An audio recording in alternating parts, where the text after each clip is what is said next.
Baik, bismillahirrahmanirrahim. Assalamualaikum warahmatullahi wabarakatuh. Waalaikumsalam warahmatullahi wabarakatuh. Alhamdulillah wa syukurillah wa la haula wa la quwata illa billah. Asyhadu an la ilaha illallah wa asyhadu anna Muhammadan abduhu wa rasuluh. Allahumma shalli ala sayyidina Muhammad wa ala ali sayyidina Muhammad amma ba'du.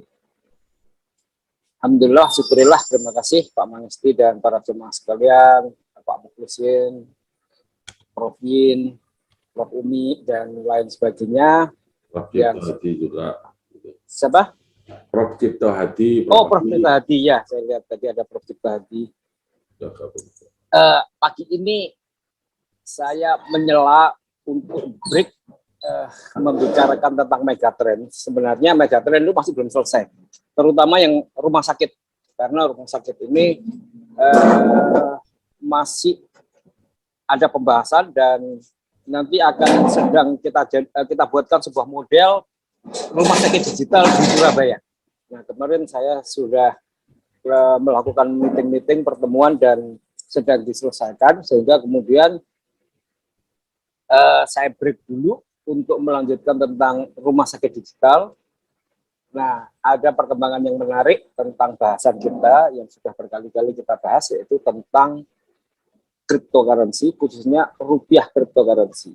Ini agak sedikit membingungkan, mengejutkan, sekaligus lucu sebenarnya, karena kok ada rupiah cryptocurrency gitu ya. Nah, oke. Ini kita pembahasannya supaya bisa mendudukkan ya tentang rupiah cryptocurrency itu, maka saya ingin mereview dan saya ingin melihat persoalan rupiah cryptocurrency ini dengan mereview tentang cryptocurrency itu sendiri secara singkat, sehingga kemudian kita nanti ketika membaca tentang rilis Bank Indonesia tentang rupiah cryptocurrency, nanti yang akan saya tampilkan di tengah-tengah atau agak belakang itu, kita sudah paham dengan bahasa yang dikeluarkan oleh Bank Indonesia ketika merilis cryptocurrency itu kedudukannya seperti apa. Nah, itu nanti akan sangat mudah untuk kita pahami, sehingga kita nggak usah bingung tentang rupiah cryptocurrency itu dan apa posisinya gitu ya. Jadi saya akan membahas secara agak filosofis dan historik, karena memang tadi itu udah dikasih pengantar oleh Pak Mangisti, kita ini berada pada satu era transisi. Era transisi sebuah siklus kehidupan. Ya, sebuah siklus big cycle. Peradaban itu mengalami siklus. Ya, kalau dulu kita mengenal ada peradaban Romawi, Yunani, Persia, lalu kemudian berganti kepada peradaban Islam. Peradaban Islam sempat runtuh sebentar oleh peradaban Mongol. Mongol muncul sebentar, kembali lagi kemudian peradaban Islam. Nah, begitu juga dengan siklus peradaban, ada juga siklus tentang currency. Nah, ini yang kita bahas. Oke, rupiah cryptocurrency, apa dan bagaimana? Baik. Ini saya akan sebelum masuk kepada rupiah cryptocurrency itu, ini kita akan bicara tentang filosofis dan historik peradaban keuangan ya. Apakah benar kita siap-siap Indonesia itu akan punya rupiah digital? Rupiah digital ya, bukan uang digital ya. Kalau uang digital kan sudah ada ya. E-money, e-tol, GoPay, OVO, itu uang digital. Tapi ini rupiah digital. Let's say kita bilang ini adalah mata uang digital untuk bangsa Indonesia, untuk negara Indonesia kan gitu. Nah, nanti posisinya di mana itu rupiah digital itu? Ya tentu saja simpel aja, kita baca rilisnya Bank Indonesia kan gitu. Nah, untuk bisa memahami rilisnya Bank Indonesia itu, saya mau bicara agak historik tentang sebuah siklus. Ya, ini misalnya ini sudah kita tampilkan dan kita sudah paham. Nah, sejarah uang itu ada siklusnya, cycle kehidupan atau big cycle, di mana kemudian mata uang itu berubah dari waktu ke waktu karena adanya perubahan peradaban. Atau dalam bahasa lain itu orang menyebutnya sebagai New World Order, ya. Tapi saya nggak mau menggunakan kata itu, kata New World Order itu atau tatanan dunia baru itu lalu selalu dikaitkan dengan teori konspirasi, lalu selalu dikaitkan dengan wacana-wacana konspirasi yang akhirnya kemudian menjadi tidak jelas. Oleh karena itu saya perubahan peradaban gitu saja. Dan itu sebuah siklus kehidupan yang sudah pasti nggak bisa ditolak. Nah, dan sejarah juga mencatat sampai sekarang itu kemudian perubahan-perubahan dari peradaban, ya peradaban lama timbul dan tenggelam, lalu muncul peradaban baru. Di dalam peradaban baru itu selalu kemudian membawa budaya baru, membawa sistem ekonomi baru, dan membawa mata uang baru. Nah, siklus itu bagian dari perjalanan sejarah yang tidak bisa ditolak. Dan siklus itu terus berputar, ya, terus berputar sampai sekarang. Dan saya ingin mengatakan kita ini sedang berada pada sebuah siklus decline-nya sebuah peradaban dan transisi kepada peradaban yang baru. Nah, salah satu perubahan peradaban yang baru itu, transisi itu adalah selain budaya, selain kemudian tatanan-tatanan sosial, yang pasti berubah itu adalah mata uang. Ya, mata uang itu kita baca sejarah, setiap kali terjadi perubahan peradaban terjadi perubahan mata uang. Nanti kita akan lihat, ya. Nah, ini big cycle, ya, big cycle. Kalau kita lihat siklus peradaban atau siklus kehidupan itu mengalami siklus yang seperti ini.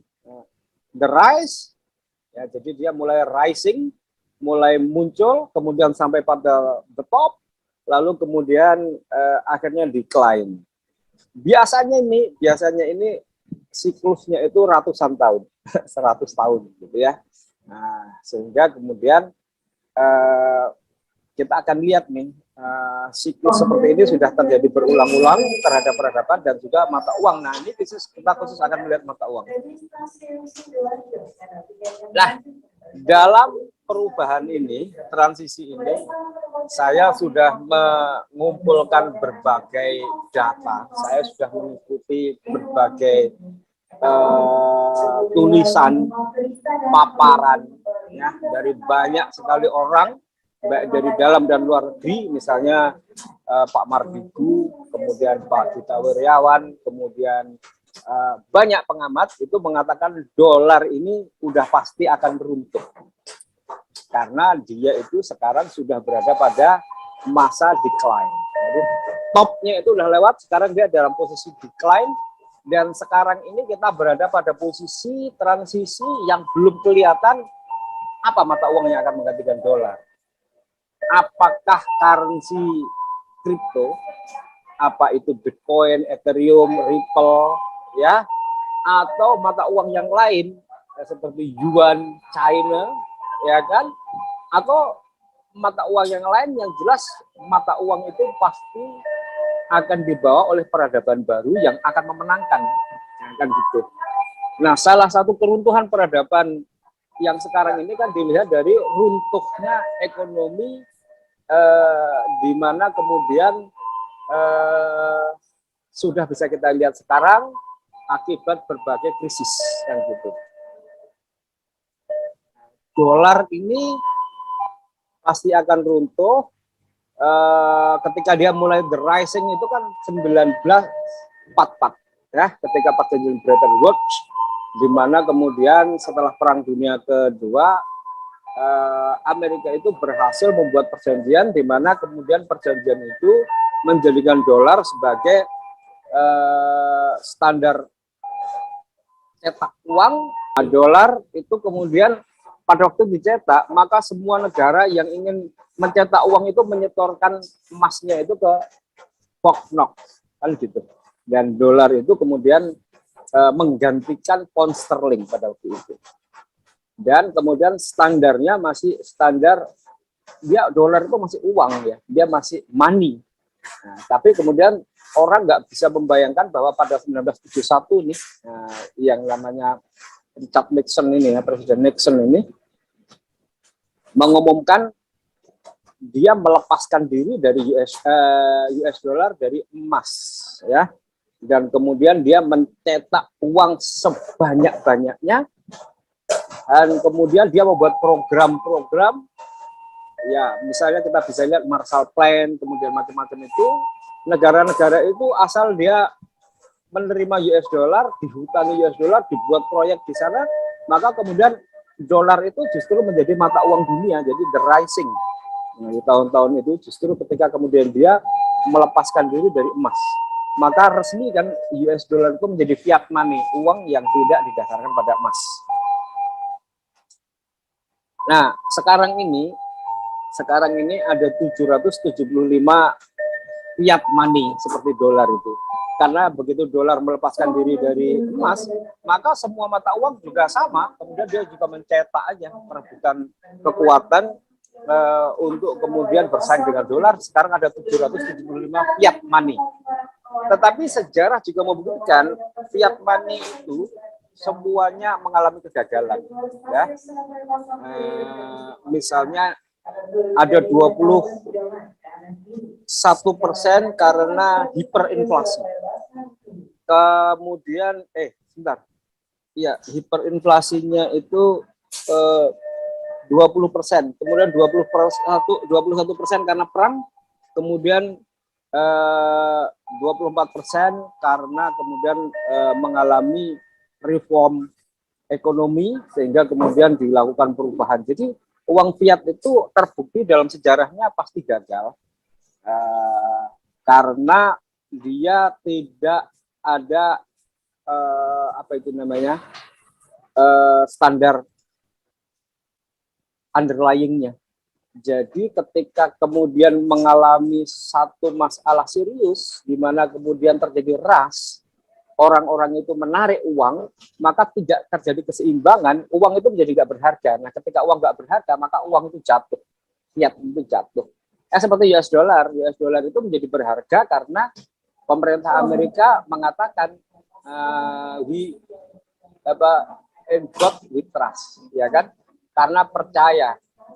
Dan kemudian orang masih percaya kepada Amerika bahwa uang ini itu ada harganya, bisa ditukar. Dan kemudian kalau negara itu punya US dollar, maka dia punya devisa. Tapi kalau kemudian US dollar sendiri jatuh, di negara Amerikanya sendiri jatuh, inflasinya tinggi, ya nanti dia akan jatuh juga peradaban ini. Nah, itu saya mengikuti paparan dari banyak pakar dan mendapatkan data-data seperti itu. Nah, sekarang ini padahal ada 180 uang fiat di dunia yang menginduk kepada US dollar. Jadi US dollar itu the mother of all fiat money, ya, termasuk rupiah. Rupiah, ya mata uang yang kita kenal itu semuanya kan dia menginduk kepada US dollar. Ya. Nah, lalu kemudian kita melihat ada yang namanya cryptocurrency yang kemudian dibuat orang sebagai sebuah perlawanan ideologis. Jadi US dollar itu tidak dikontrol oleh state ternyata. US dollar itu dikontrol oleh sebuah kelompok kecil, ya. Kalau ya kita sering menyebutnya sebagai kelompok macam-macam sebelumnya aja. Ada kelompok ya yang jelas dia adalah kelompok penguasa ekonomi dunia. Ada yang menyebut sebagai kelompok Bilderberg, ada yang menyebutnya sebagai kelompok kalau kita lihat di wacana itu disebut sebagai kelompok Bilderberg. Nah, kelompok Bilderberg itu ada banyak, termasuk di antaranya adalah keluarga penguasa keuangan dunia itu siapa namanya? Saya agak lupa itu. Nah, itu. Nah, lalu muncul netizen itu mendapatkan momentum akibat adanya dunia internet atau digital, industri 4.0 yang menyatukan manusia di seluruh dunia tanpa wilayah, tanpa batas negara, lalu kemudian mereka itu berhasil membuat mata uang bersama, yang mata uang bersama itu lepas dari kontrol US dollar. Nah ini kan, ini memperjelas apa yang kemudian kita bahas kemarin. Jadi ada 180 fiat money di dunia itu berada dalam kontrol US dollar, lalu kemudian para netizen yang muak pada kontrol keuangan dunia yang dipegang oleh para kelompok kecil itu dan menganggapnya tidak adil, kemudian secara revolusioner itu membuat mata uang bersama yang berlaku di seluruh dunia untuk mereka yang berada di dunia maya, yang kemudian disebut sebagai mata uang digital, atau kemudian kita menyebutnya sebagai cryptocurrency. Jadi cryptocurrency itu muncul dari sebuah ideologi perlawanan terhadap US dollar. Nah, ini sejarahnya. Dan kemudian US dollar dan juga seluruh mata uang fiat itu terhantam, ya, dan ini kita sudah cukup tahu. Nah, mereka kemudian porak-poranda sebenarnya, dan kemudian kelompok Bilderberg itu kemudian mengadakan pertemuan, ya, dan kemudian untuk mengantisipasi itu mereka memutuskan ini nggak bisa dilawan dengan kekuatan militer dan bahkan kekuatan lama, cara-cara yang lama, karena tidak dilakukan oleh sebuah negara. Kalau dilakukan sebuah negara, contohnya Libya, maka Libya bisa dimatikan Gaddafi-nya. Irak, di mana tidak mau menggunakan dolar tapi standar emas minyaknya, maka kemudian bisa dimatikan apa itu namanya, pionirnya itu atau leadernya itu, ya kan, Saddam Hussein bisa dimatikan, Gaddafi yang ingin membuat persatuan Afrika, mata uang Afrika kemudian dikembalikan kepada standar emas, itu bisa dimatikan kan gitu. Tetapi cryptocurrency yang kemudian dibuat tidak ada negaranya, lalu pembuatnya juga tidak diketahui siapa di mana, yang namanya Satoshi Nakamoto itu, dan tiba-tiba berlaku, maka ini nggak bisa dilawan. Nah, maka Bilderberg itu mengadakan pertemuan dan kemudian dia kemudian membuat kripto juga yang kemudian disebut Ripple, ya kan, yang kemudian kalau gitu kripto harus dilawan dengan kripto. Maka kemudian dia membuat Ripple, yang Ripple itu kemudian dia gunakan untuk mengkonsolidasi seluruh bank di seluruh dunia yang kemudian melakukan transaksi antar bank dengan menggunakan mata uang kripto Ripple kan gitu, untuk kemudian melawan kejayaan Bitcoin. Nah, ini perang ini berlangsung, ya, tapi tidak terlalu ramai karena kita tidak terlalu mengikuti. Tapi kalau mereka yang mengikuti perubahan peradaban, terutama perang mata uang, ini cukup mengikuti, ya. Sampai kemudian Bitcoin itu naik turun, Ripple naik kan, yang terakhir itu semua mata uang kripto jatuh kecuali Ripple, ya, karena Ripple di backup oleh kekuatan yang sangat besar. Nah, jadi kemudian yang terjadi adalah perlawanan terhadap Bitcoin atau cryptocurrency itu dilawan juga dengan menggunakan kripto juga kan gitu. Nah, ini kemudian menyebabkan pertarungan mata uang kripto ini menjadi bergeser, menjadi semakin diakui kalau begitu. Karena kemudian penguasa keuangan dunia sendiri kemudian membuat kripto kan gitu.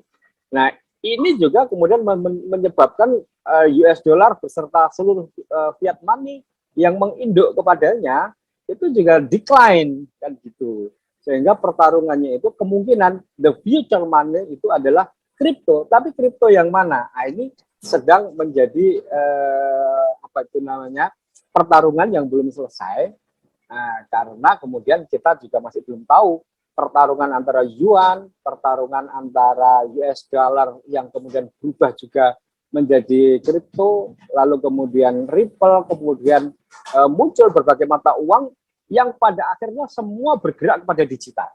Nah, ini tidak bisa dipungkiri lagi, tidak bisa diingkari lagi, tidak bisa dihindari lagi, mereka harus bergerak ke digital.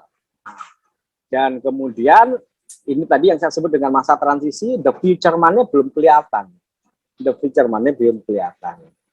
Nah, Fiat money adalah mata uang, ya, bukan uang. Fiat is a currency, not money. Maka kemudian fiat money itu mengalami decline. Kenapa? Karena kemudian setelah mengalami sekian kali bubble, resesi dan lain sebagainya, dia masih cukup dikdaya selama Amerika yang mengendalikan itu dan dikendalikan oleh kelompok kecil itu masih dikdaya dan masih bisa mengatakan uang ini itu masih ada nilainya dan bisa dijadikan sebagai alat tukar. Tapi kalau kemudian muncul perlawanan dan kemudian ada mata uang yang lain yang dikdaya juga, maka orang kemudian sebahagian itu kemudian sudah berpindah dan mata uang yang lain itu kan kemudian juga bisa dijamin bahwa ini juga punya nilai. Nah, ini juga lebih praktis bahkan kan gitu dibandingkan dengan mata uang fiat. Nah, gitu. Dan bisa juga dijadikan sebagai alat tukar. Nah, disitulah kemudian sekarang proses transisi itu berlangsung. Nah, saya kira kemudian sejarah membuktikan ya, mata uang itu tidak ada yang bisa bertahan abadi. Ya, gulden itu tahun 1600 itu menguasai dunia ketika Belanda membuat VOC dan VOC di Indonesia itu benar-benar menjadi perusahaan paling kaya di seluruh dunia sampai sekarang. VOC itu bahkan menguasai Amerika ya. Kalau kita pergi ke Los Angeles itu saya kira kita tahu tuh. Kemudian di sana itu ada bekas jajahan Belanda di sana dan Belanda mata uang gulden itu menjadi mata uang. Tapi kan kemudian mata uang gulden di tahun 1900-an sudah digantikan oleh pound sterling. Pound sterling England itu kan. Tapi kemudian itu juga mengalami decline juga kan. Mengalami dia ada the rising kemudian sampai ke top lalu kemudian decline. Decline digantikan dengan US dollar yang pada waktu perjanjian Bretton Woods. Lalu justru ketika Bretton Woods bubar, maka kemudian tahun 71 dengan kekuatan militer dan politik Amerika, maka Amerika itu bisa menjadikan US dollar mencapai top. Tapi tahun 2020 ke sini itu dia sudah mulai decline. Dan sekarang kita sedang berada pada transisi untuk menentukan mata uang mana nih yang akan menggantikan peradaban dari US dollar. Karena semua orang sudah mengatakan US dollar pasti akan runtuh. Ya ini tinggal berada pada transisi, dia bertahan, tapi setiap kali dia bertahan juga bisa diruntuhkan. Maka kemudian orang-orang itu sudah, negara-negara itu sudah bersiap untuk membuat mata uang baru yang dia harapkan mata uangnya itu kemudian bisa menggantikan dan menjadi the future money dari peradaban dunia yang baru atau New World Order atau tatanan dunia baru. Dan itu dimulai perlawanan itu terhadap US dollar yang kemudian berhasil diporak-porandakan oleh cryptocurrency terutama Bitcoin. Pada awalnya Bitcoin itu dilarang di beberapa negara termasuk China, termasuk Indonesia, tapi pada akhirnya kemudian China melarang Bitcoin, tapi kemudian dia cukup tahu bahwa kripto nggak bisa dihindarkan. Maka kemudian China melakukan perlawanan setelah kelompok Bilderberg itu membuat perlawanan dengan kripto juga yang namanya Ripple. Maka China itu kemudian membuat namanya CBDC, Central Bank Digital Currency of Yuan. Di saat yang bersamaan Indonesia juga merespon dengan sama persis seperti yang dilakukan oleh Cina, yaitu membuat namanya CBDC, Central Bank Digital Currency of Rupiah. Maka kemudian mengeluarkan mata uang digital rupiah. Nah, jadi ini tadi kita bisa melihat nih respon terhadap mata uang yang sedang decline dan muncul perebutan the future of currency.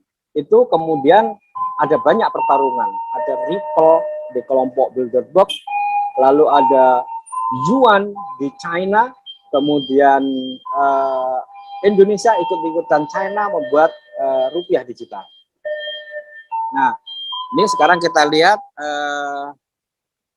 apakah rupiah digital ini benar-benar menjadi jawaban dari sebuah cryptocurrency ideologis, ya kan? Cryptocurrency Bitcoin itu kan ideologis. Jadi dia itu dibuat untuk melakukan desentralisasi terhadap mata uang dolar dan juga mata uang yang berlaku di seluruh negara-negara itu selalu ada sentralnya, kontrolnya. US dollar dikontrol oleh central bank. Ya, lalu kemudian Indonesia dikontrol oleh Bank Indonesia. Yuan juga dikontrol oleh central bank di China. Lalu kemudian muncullah decentralized dengan cryptocurrency, yaitu menghilangkan sentralisasi dan meletakkan otoritas keuangan itu terletak kepada semua node atau semua orang, maka disebut sebagai people money. Dan itu berhasil berlaku di seluruh dunia. Lalu respon dari masing-masing negara melakukan perlawanan itu, kesimpulannya adalah tidak bisa ditolak mata uang digital. Dan oleh karena itu mereka kemudian masuk. Dan kemudian mereka justru kemudian membuat kripto, mata uang kripto, tetapi ada sentralnya yang di Cina disebut CBDC of Yuan, yang di Indonesia disebut CBDC of Rupiah. Nah, sekarang kita baca ini rilis dari Bank Indonesia. Oh, belum muncul ya. Saya.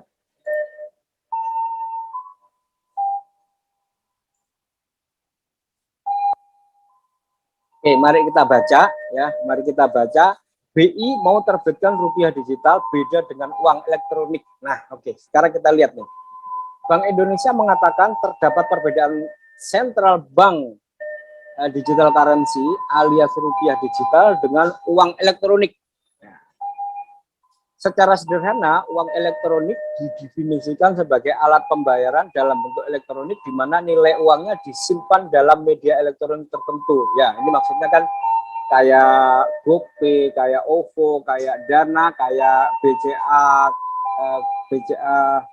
Klik ya, Klik BCA atau e-money atau kemudian BRI Mobile dan lain sebagainya. Itu kan uang digital.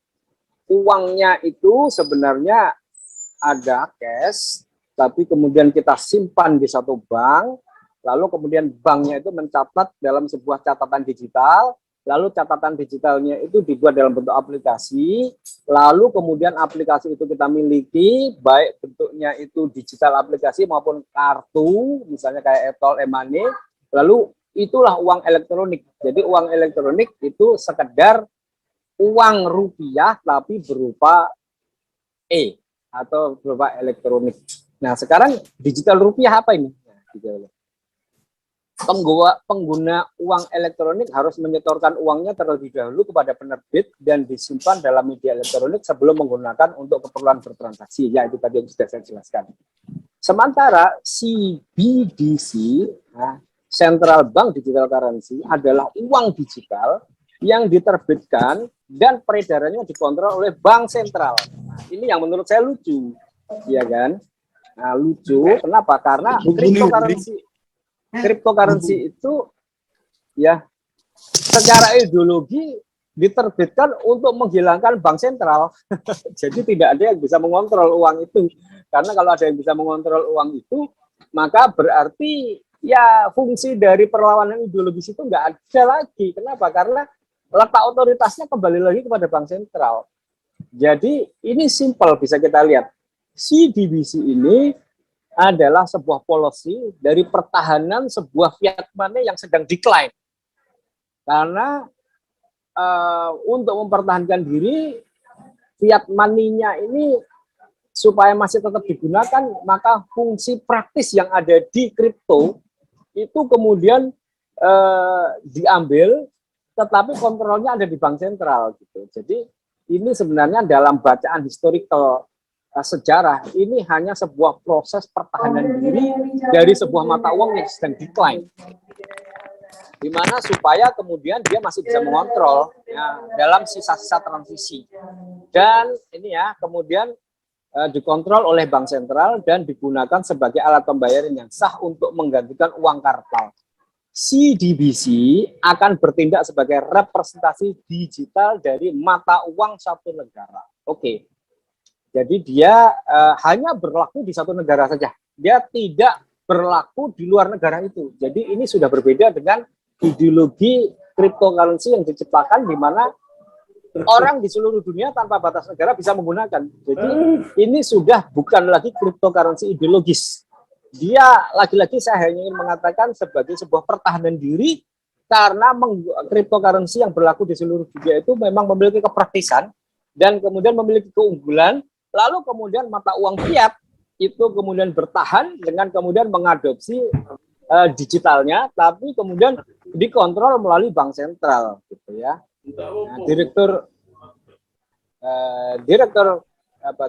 Direktur Departemen Kebijakan Sistem Pembayaran BI, Rian Rizaldi mengatakan perbedaan yang paling sederhana adalah rupiah digital itu diterbitkan oleh BI selaku otoritas moneter, sementara uang elektronik bisa diterbitkan oleh pihak swasta atau lembaga non perbankan. Nah, ini kalimat kunci yang mudah untuk kemudian kita pahami bahwa sebenarnya digital rupiah itu sama dengan OVO, sama dengan GoPay, sama dengan BCA ClickPay, BRI Mobile, dan lain sebagainya yang kita kenal, hanya kalau itu diterbitkan oleh bank swasta. Sementara kalau digital rupiah itu diterbitkan oleh bank sentral. Nah, gitu. Jadi dia sebenarnya sama aja ya dengan e-money, hanya saja kalau e-money itu diterbitkan oleh bank swasta, sementara kalau digital rupiah diterbitkan oleh bank sentral, BI. Nah, jadi sebenarnya kalimat ini mengatakan, nah sebenarnya rupiah digital currency itu bukan kripto. Dia itu tetaplah mata uang rupiah seperti yang kita kenal. Hanya saja bentuknya digital dan diterbitkan oleh Bank Indonesia. Jadi ini Bank Indonesia itu sama saja ingin menerbitkan sebuah mata uang e-money ya seperti OVO, GoPay dan kemudian membuatnya seperti CDBC itu mengikuti jejaknya Cina, nah, CDBC of Yuan. Nah, saya bisa jadi konteksnya kalau saya melihat udah nggak usah bingung, kita kalau mau pakai ya sudah sama itu sebenarnya sama dengan apa yang sudah kita kenal dengan gampangnya kalau CDBC yang diterbitkan bank sentral, kalau kartu debit itu uangnya bank umum. Kalau e-money, GoPay, OVO ini kan diterbitkan lembaga non bank. Ya jelas Rian dalam taklimat media di Bali. Jadi ini sudah resmi penjelasan dari Bank Indonesia mengatakan begitu. Let's say kalau dalam kata saya, ya sebenarnya rupiah cryptocurrency ini is not a crypto money. Bukanlah uang kripto sebagaimana kita maksud secara ideologis sebagai sebuah the future money. Ini hanya mengambil kepraktisan teknologi digital sehingga kemudian uang fiat yang sekarang itu bisa berfungsi seperti kripto. Nah, kira-kira sih menurut saya seperti itu. Nah, saya kira ya enggak apa-apa sih kita menurut saya ini juga langkah yang bagus juga karena supaya kemudian kita juga lebih praktis kan kalau kita punya uang tapi langsung diterbitkan oleh BI, bukan GoPay, bukan diterbitkan oleh lembaga-lembaga swasta. Dalam konteks warga negara bangsa Indonesia ya saya lebih memilih kripto digital rupiah ya, karena kemudian berarti dia nanti itu punya daya paksa kepada e-money yang lain sehingga kemudian dia bisa diterima di GoPay, OVO, e-money dan lain sebagainya seperti QRIS yang diterbitkan oleh Bank Indonesia, maka kemudian bisa dipaksakan bank selain Bank Indonesia itu bisa menerima BCA, BRI, BNI Mandiri dan itu menjadi kepraktisan dan geni itu sekarang kita juga menggunakan itu sehingga kemudian kita nggak tergantung lagi uang kita itu ada di BCA, BRI, BNI Mandiri, OVO, GoPay, macam-macam, no problem, gunakan QRIS maka bisa bertransaksi di platform yang kemudian kita buat. Nah, kira-kira itu nih yang bisa saya sampaikan untuk memahami tentang rupiah cryptocurrency dan kemudian kembali kepada pemahaman tentang adanya ideologi cryptocurrency yang ingin melakukan perlawanan terhadap central bank.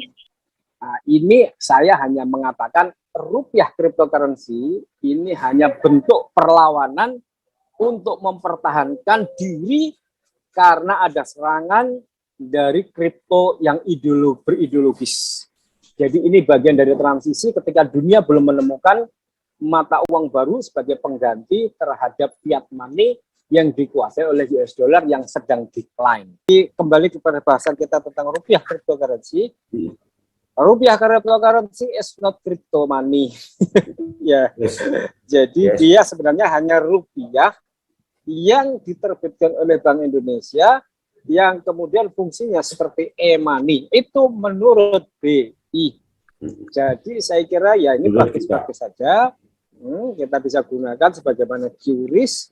Hanya pertanyaan Pak Heru itu yang kita tunggu nanti penjelasannya dari Bank Indonesia.